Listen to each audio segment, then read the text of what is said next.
RSW. Enero de 1900. DLR. Enero de 1940. Hermano mío. Me resulta difícil aplicar un nombre al espejismo que impide a su alma expresarse plenamente. Podría llamarlo el espejismo de la continua circunstancia, que conduce a erigir casi inevitablemente un muro de pequeños acontecimientos sin importancia, contactos insignificantes deberes establecidos de monótona regularidad, cumplidos año tras año, porque constituyen su obligación y función en la vida y además le proporciona los medios para satisfacer las necesidades de la vida. Constituye un espejismo lento detrás del cual permanece y trabaja en forma escrupulosa y laboriosa todos los días. Tal estado de cosas conduce a una situación estática y condiciona constantemente la expresión de su vida. A veces su alma se opone a esto, y lo hará acrecentadamente. Para ello debe estar preparado y prevenido, porque sentirá aversión y frustración a medida que transcurre su vida en predeterminadas líneas, aversión que no será realmente comprendida en su medio ambiente. Para ello también debe estar preparado y aceptar sin críticas a quienes no saben comprenderlo.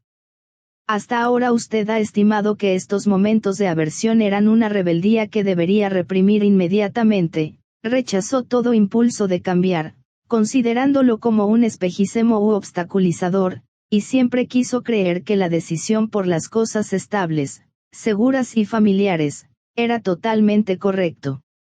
En efecto, a veces lo fue, pero no siempre, a pesar de la manifiesta decisión de su medio ambiente de sujetarlo a lo experimentado y familiar. Hermano mío, anímese a hacerlo a cualquier precio y trate de sentir ansiedad por el futuro. No se escude nunca detrás de lo que ya realizó, o de lo que realizará en una vida futura, aprenda a reconocer la oportunidad cuando se le presente en su mente, esté dispuesto a cambiar los ritmos estables de una personalidad adecuada y de alta calidad, por la ansiosa actitud progresista de un discípulo mundial. Los cambios se producirán porque su actitud interna ha preparado el camino.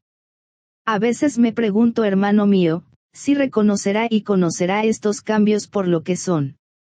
Podrá ver la puerta abierta que conduce a una vida más plena y rica. Lo insto a prepararse y liberarse de los espejismos de lo que le es familiar, de la familia y de su medio ambiente. Agosto de 1940. En su fuero interno, hermano mío, empieza a agitarse la rebelión y rebeldía que contienen las simientes de la liberación. Le extraña. Poco comprende aún de su profundidad y propósito. Recuerde que la base de la rebeldía puede ser el deseo puramente egoísta de llevar la vida que su personalidad pueda exigirle y también producirla su alma, y este es su caso. Una de las primeras cosas que el discípulo debe aprender a conocer, es la verdadera naturaleza de lo que a él lo dirige y condiciona. La mayoría de la gente está dirigida y condicionada por algún aspecto de la personalidad o por toda la personalidad, muy pocos por el alma. Algunos tienen como acicate un sentimiento de inferioridad y la consiguiente reacción del mecanismo de defensa cuidadosamente preparado, otros por las circunstancias, la mente racial, la opinión pública, o por las personas con las cuales puede estar asociado, debido a antiguos vínculos, deudas kármicas o responsabilidad autoimpuesta. Le explicaré ciertas cosas que lo ayudarán a vivir una vida más plena y a expresar más profundamente el alma. El vínculo con su alma es real y no lo logró en esta vida. Por lo tanto, constituye uno de los factores estables. Su mente es de alta calidad y responde fácilmente a la intuición y a la iluminación, tiene un cuerpo emocional o astral bien controlado. En los planos internos de la personalidad, la demostración de su vida es buena y lleva una vida espiritual fiel y progresiva a tal grado que su vibración a veces asciende con tanta intensidad que repercute en la periferia de la esfera jerárquica de influencia. Esto es algo raro. Pero no sucede lo mismo hacia afuera y hacia abajo, estas palabras inadecuadas dificultan la enseñanza.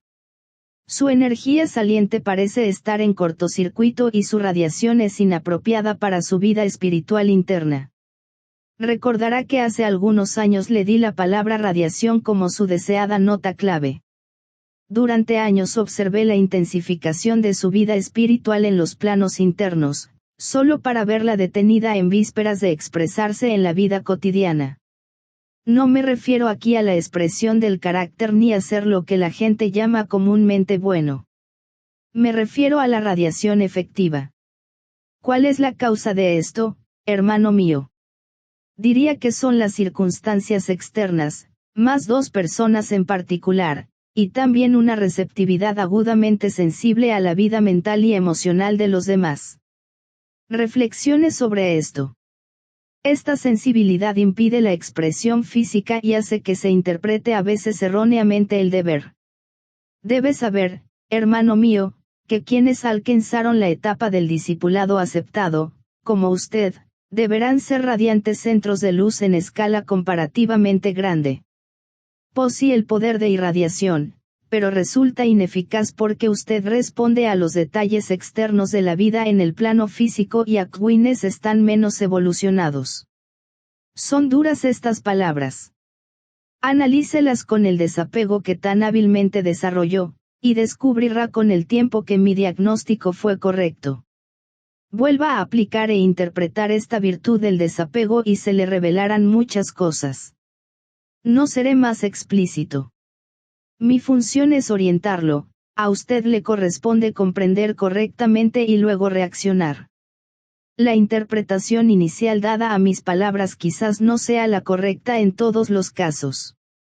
Generalmente la integración de la vida espiritual y de la personalidad se produce de la manera siguiente. 1. El cuerpo astral se integra con el cerebro físico por intermedio del cuerpo etérico y el plexo solar. 2. Ambos se integran con el cuerpo mental, y completan la expresión de la personalidad. 3. Después de mucho tiempo y de grandes luchas viene la integración definida de la personalidad y el alma. Sin embargo, usted integró el cuerpo astral con el mental y luego con el alma, pero no logró aún integrar los tres con el hombre físico, ni dominar el cerebro, produciendo una externa y vibrante expresión del hombre interno. Esta condición es muy poco común. Si usted pudiera verse tal como esencialmente es, vería a un discípulo vibrante, radiante y sabio. Pero oculta usted todo eso detrás de un muro erigido por sus supersensitivas y condicionantes naturaleza y circunstancia y también por la influencia de varias personas. Salga de atrás de ese muro abstracto, hermano mío, y, en bien de aquellos a quienes puede servir, sea lo que usted es. Probablemente es verdad que tal surgimiento de su parte acarrea sus propios problemas, pero con los resultados de la correcta acción, llevada a cabo sabia y no fanáticamente, usted nada tiene que ver. Un breve ejercicio de visualización y de meditación puede ayudarlo en este proceso de surgimiento. Conviene tener presente que la dramatización de la vida espiritual conduce al surgimiento creador, reforzando la voluntad de realizar, orientando correctamente la naturaleza de deseos y haciendo eficaz la expresión en el plano físico.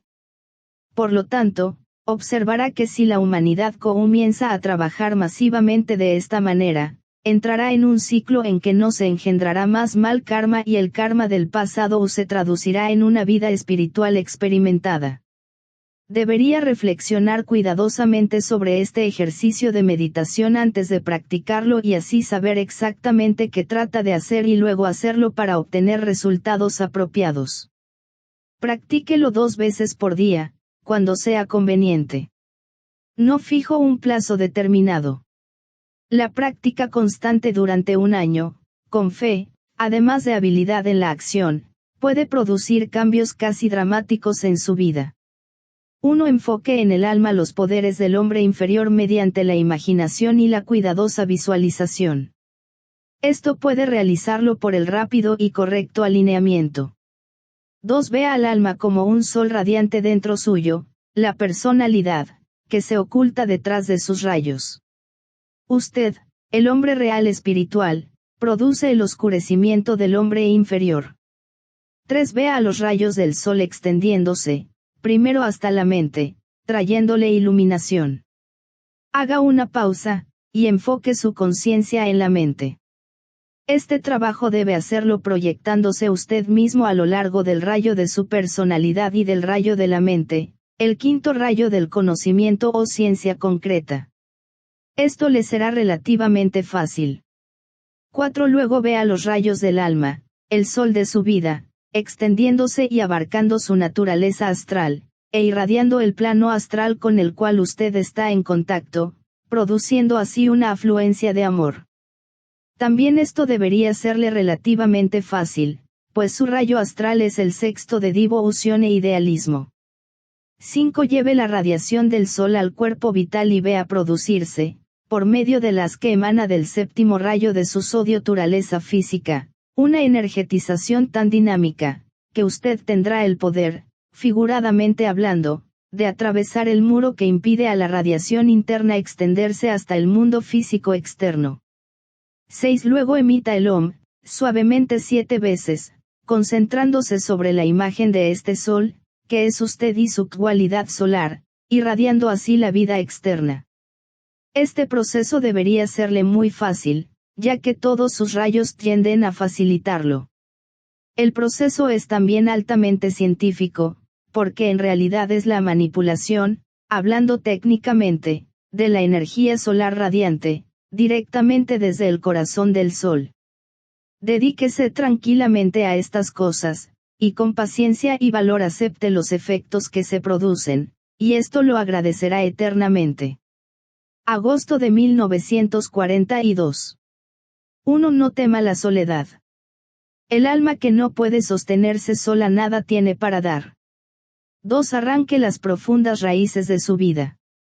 Procure liberarse del pasado. Sin embargo, no se mueva del plano donde la vida lo ha colocado para desempeñar su parte. 3. El ritmo de toda vida palpita en tiempo-espacio, y en ese ritmo debe descubrir la nota que trae la liberación. 4. Reflexiones sobre el trabajo del destructor, porque se produce la destrucción y se pierde la belleza que ha existido. La tarea que realiza en la vida debería darle ese conocimiento. Construya. 5. Sea un sannyasín libre, solo con Dios, su alma y yo. Trabaje y ame. 6. El tema principal de su vida durante el año venidero es, buscar la liberación. Reflexione sobre esto. Esa es la meta para todos. Septiembre de 1943. Hermano mío. Cuando un maestro estudia a sus discípulos, año tras año, obtiene en lo que a ellos respecta ciertos conocimientos definidos, conocimientos muy distintos de los que pueden llegarle a los más apreciados e íntimos amigos terrenales, los cuales no llegan a captar las cosas esenciales de la vida, porque los detalles y los ínfimos aspectos del quehacer diario absorben su atención y confunden la superficie con la profundidad. El maestro ve la profundidad, capta la cualidad esencial y percibe la necesidad principal. Hermano mío, ¿qué hay en lo más profundo de su personalidad en esta vida? No me refiero a las profundidades del alma, sino a ese algo particular, oculto, que lucha y ha luchado por expresarse durante toda esta encarnación. ¿Cuál es su cualidad esencial?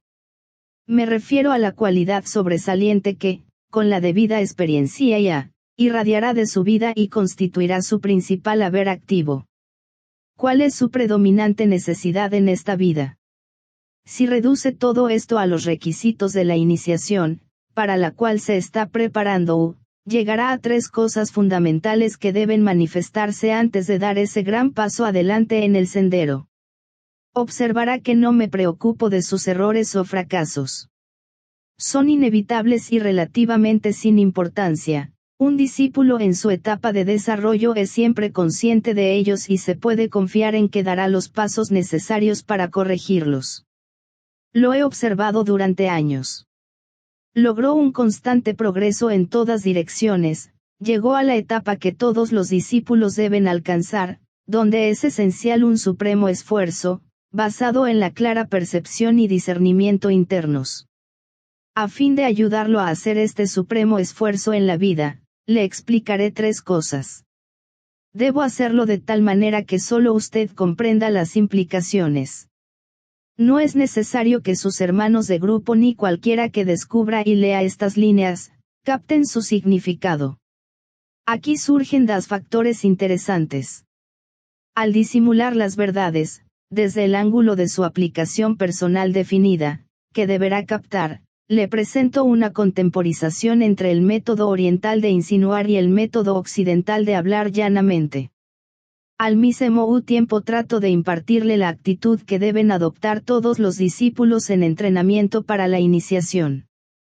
Dicha actitud, la extrema reticencia personal y el alejamiento de todo intercambio verbal, que revele en demasía un desarrollo individual del alma. Esta es una de las primeras lecciones sobre el silencio que se impone en la iniciación. Constituye también uno de los primeros pasos que se dan para comprender esa unidad aislada, característica del maestro. En la jerarquía existe unidad total basada en la reconocida separación en que el espíritu se aísla de la materia. Este pensamiento debería proporcionarle tema para una profunda reflexión. Por lo tanto, hermano mío, ¿cuál debería ser el reconocimiento excepcional que en esta encarnación particular le ayudará a expresarse? ¿Qué es ese algo que trata de manifestarse desde las profundidades de su ser? ¿Qué cualidad esencial debería usted irradiar? ¿Cuál es su principal necesidad? Le diré la verdad tal como la veo, recordándole sin embargo, que la verdad como usted la ve, cambia y condiciona su vida. Por lo tanto, debe considerar mis sugerencias como valiosas, pero principalmente como tema para una investigación espiritual definida conducida con mente abierta y dispuesto a considerarlas correctas y justas cuando están de acuerdo a sus propias conclusiones y respuesta intuitiva. Mis conclusiones son: 1. La belleza oculta que está tratando de expresarse en su vida, es el poder de emplear las palabras para atraer a otros y, en consecuencia, encarrilarlos en el sendero de retorno. Esto indudablemente le sorprenderá, pero su aparente incapacidad de redactar, por ejemplo, una carta fluida o un elocuente llamado, o evocar las palabras que tienen el poder de atraer y siente bullir dentro de sí, indican una profunda inhibición de la personalidad que usted puede superar, si así lo desea. Las palabras son la expresión del alma si se emplean correctamente, pero usted no las emplea así, y podría hacerlo si lo decide. El arte de escribir cartas espirituales liberará esta belleza interna, y ampliará el servicio que presta. 2. La cualidad esencial que debería irradiar es retener comprensivamente a quienes están bajo su responsabilidad. Dije retener, hermano mío. A.B. me llamó la atención sobre el hecho interesante de que, como secretario, es muy raro que usted pierda algún estudiante de su grupo. Sin embargo, no escribe tanto como los otros secretarios, y en el plano externo parece hacer menos que ellos. ¿Por qué? Esto indica la cualidad que irradia, cualidad que tiene el carácter de un poder. El poder de retener firmemente a otros por la naturaleza de su comprensión. Esto ellos lo sienten y, aunque usted no lo exprese en forma consciente, no deja de ser básicamente subjetivo. Una cualidad así vinculadora, fuerte y duradera tiene sus limitaciones y también sus bendiciones, pues al retener a las personas demasiado cerca suyo, las perjudica y esto le sucede generalmente a las más débiles, impidiéndoles expresarse a sí mismas y acrecentando sus debilidades y tendencias a la negatividad. Usted podría ampliar este tema. Posee en forma predominante el aspecto benéfico de esta radiación que debe ser acrecentado deliberadamente. 3. Su primordial necesidad, como usted sabe, es la libertad, la liberación. No quiere decir liberarse de la encarnación o de las presiones de la vida, sino la liberación que el Sanyasin llega a conocer cuando deambula libremente en los tres mundos donde nadie se inmiscuye ni lo supervisa, excepto su propia alma. Liberación que proporciona ayuda mental, respuesta emocional y tiempo físico, como y cuando lo dispone el discípulo. Estos no se evocan por el hábito ni por la demanda de otros, sino que son la libre contribución del alma a una necesidad efectiva. Usted no responde siempre a la necesidad, ¿no es verdad, hermano mío? Reflexiones sobre esto. En los 6 pensamientos simientes que le di hace un año, predominó el tema de la libertad, de la deseable soledad divina y de la búsqueda de una nota que trajera liberación. Estos pensamientos simientes deberían continuar siendo el tema principal de su trabajo de meditación. Sugeriría que para el año próximo los tome como pensamientos simientes para su definitiva y proyectada meditación matutina. Usted mismo elabore los planes, pero antes le haré una sugerencia. Los 6 pensamientos debe tomarlos sucesivamente uno por mes, durante 6 meses, y luego repetir los otros 6 más. En los primeros 6 meses reflexione sobre ellos desde el ángulo de su comprensión subjetiva, como alma. En los segundos 6 meses estúdielos desde el ángulo de la expresión práctica, en su vida diaria. Ansío, técnicamente hablando, que en esta vida llegue a la meta, hermano mío. Anhelo que reciba la iniciación que su propia alma planeó y lo haga también en esta vida, para que en la próxima posea conciencia iniciática, del grado deseado, y comience con un haber muy acrecentado para prestar servicio. Le recordaré que la iniciación debe recibirla solo, de allí mi insistencia durante los últimos años sobre la necesidad de caminar solo hablando espiritual y mentalmente. En otros aspectos no camina solo. La vida espiritual está llena de paradojas. Nos dedicamos a desarrollar un sentido de unidad y de unicidad con todos los seres y, sin embargo, a veces debemos aprender lo que es la soledad y el aislamiento. La desmedida soledad es la prueba suprema de la 4ª iniciación. Recuérdelo. No obstante, hermano mío, nunca estará solo, y esto también debe tenerlo presente. En último análisis, es cuestión de saber reconocer.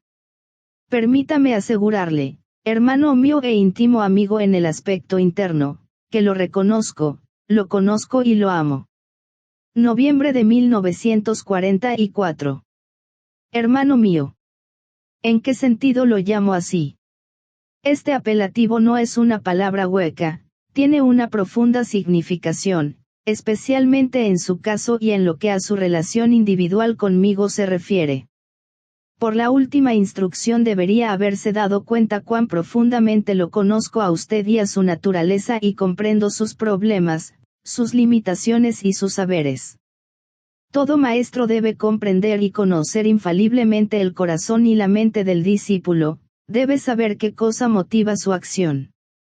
La unidad de propósito se reconoce cuando existe también un lazo kármico y espiritual, además de una íntima relación anterior, cuando el maestro era solo un discípulo y el discípulo un aspirante, entonces las palabras hermano mío adquieren un significado más profundo.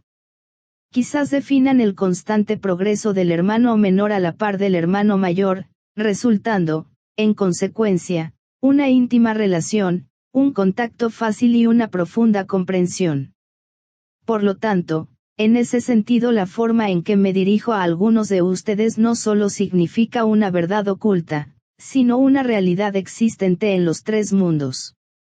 4 de este grupo tienen tal relación conmigo que para nosotros es cosa sabida. A otros de este grupo, como usted sabe, los instruyo momentáneamente hasta que se hayan capacitado para llenar las vacantes en otros ashramas. Hay algunos que por primera vez hacen contacto conmigo en mi ashrama y no han tenido previamente contacto alguno con otro ashrama.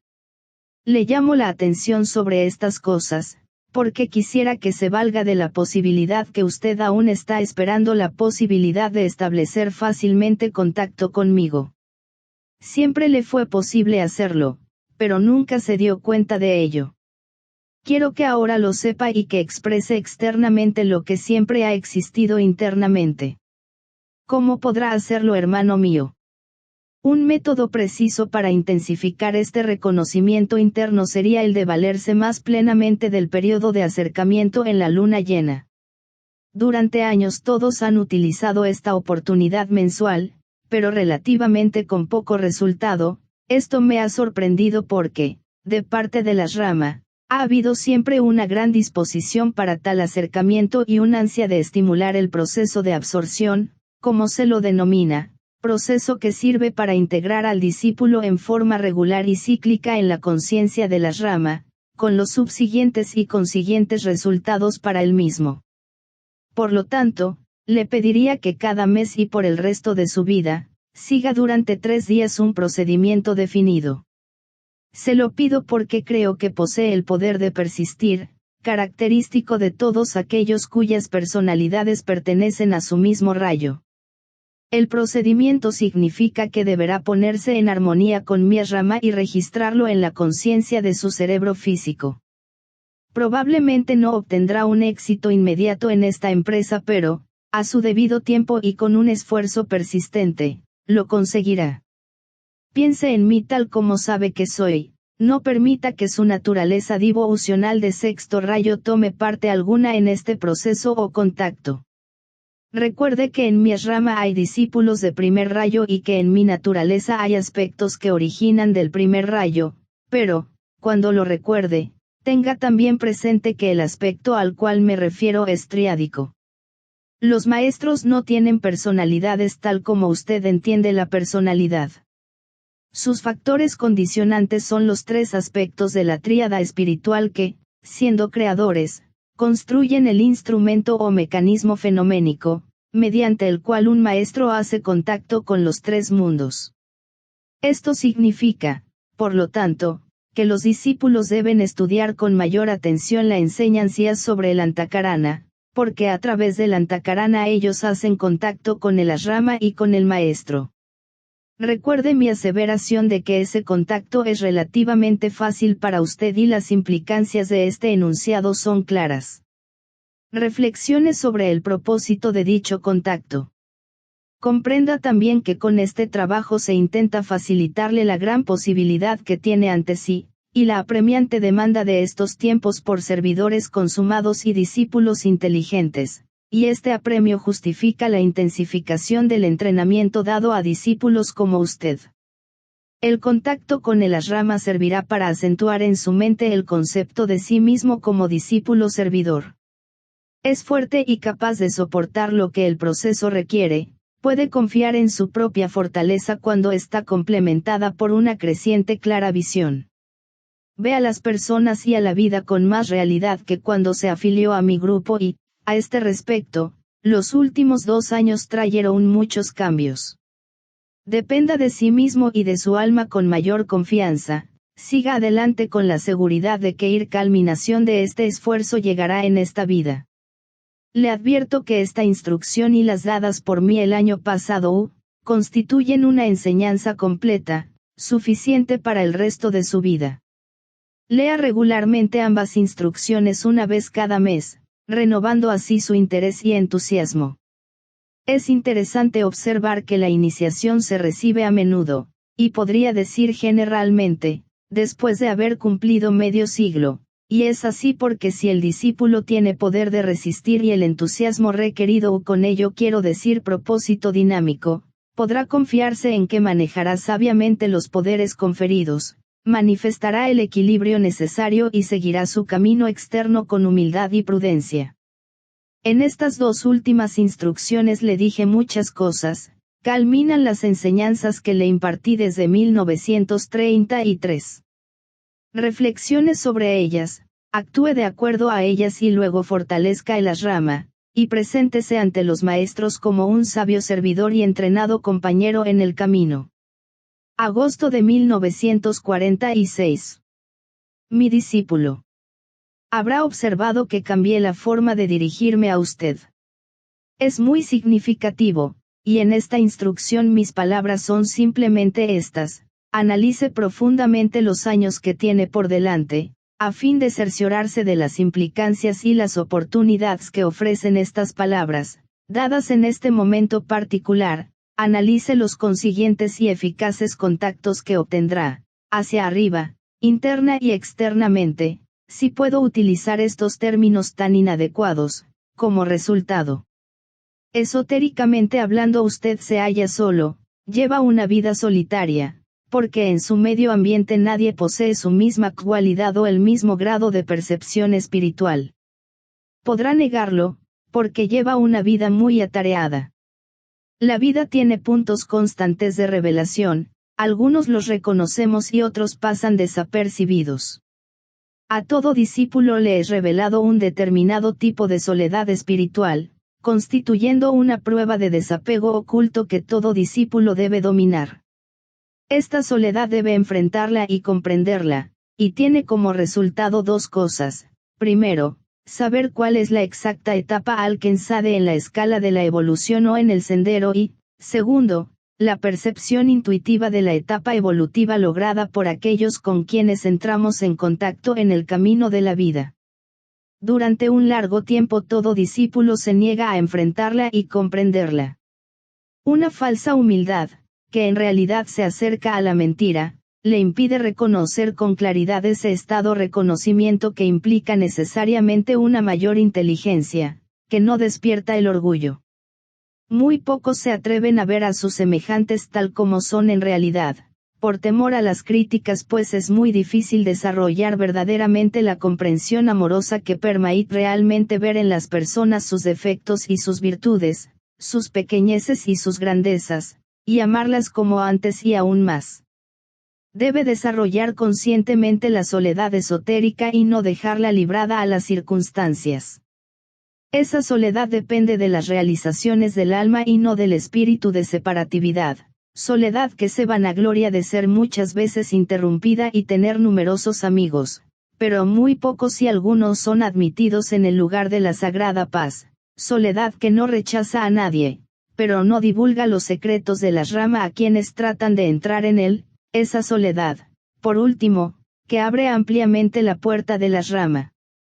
Este es el factor que más necesita cultivar en este momento. Debería apartarse definitiva y conscientemente de sí mismo, lo cual hará que en la vida externa exprese un amor más cálido aún. Una vez disuelto este grupo externo podrá hacerlo con más facilidad y profundizar inmensamente su vida interna. En consecuencia aproveche la oportunidad. Respecto al grupo externo le pido que se mantenga, por correspondencia, en estrecho contacto con JSP, miembro del grupo que mucho necesita de su fortaleza y del conocimiento que usted posee. Ha sufrido más que cualesquiera de ustedes y precisa urgentemente que la animen para lograr un sentido de seguridad y de paz. Se la recomiendo, y ella le hará bien a usted y viceversa. Respecto al trabajo de meditación, hermano mío, aténgase al procedimiento de la luna llena ya delineado, y practíquelo durante el resto de su vida. Además agregue a este trabajo mensual una práctica diaria, basada en el tema sobre el tipo de soledad elegido. Observe la palabra elegido. Es más inteligente cultivar la cualidad espiritual de la soledad que imponérsela, como tan a menudo sucede a la mayoría. Solo sugeriré los temas para su meditación, dejando que usted elabore la forma o el proceso que le agrade, o si prefiere, practíquela sin fórmula alguna. Temas para la meditación, uno para cada mes. Deberá recapitularlos año tras año. 1. La naturaleza de la soledad. 2. La diferencia que existe entre soledad, sentirse solo, separatividad y aislamiento. Lo remito a Patanjali * que menciona la unidad aislada. 3. La soledad y la vida diaria. 4. La soledad y el alma. 5. La soledad, como cualidad de la vida interna de la rama. 6. La soledad de la percepción espiritual. 7. La soledad necesaria para servir al plan. 8. La soledad, como trasfondo de una vida radiante. 9. La soledad y el contacto con el maestro. 10. Las recompensas de la soledad. 11. Las voces que se oyen en el silencio de la soledad. 12. El silencio de las esferas. En esta soledad no hay morbosidad alguna, ni riguroso retiro ni tampoco separatividad. Solo existe el lugar donde permanece el discípulo, desapegado y sin temor, y a ese lugar de total quietud llega el maestro y desaparece la soledad. Notas. * La luz del alma, libro 3, 50.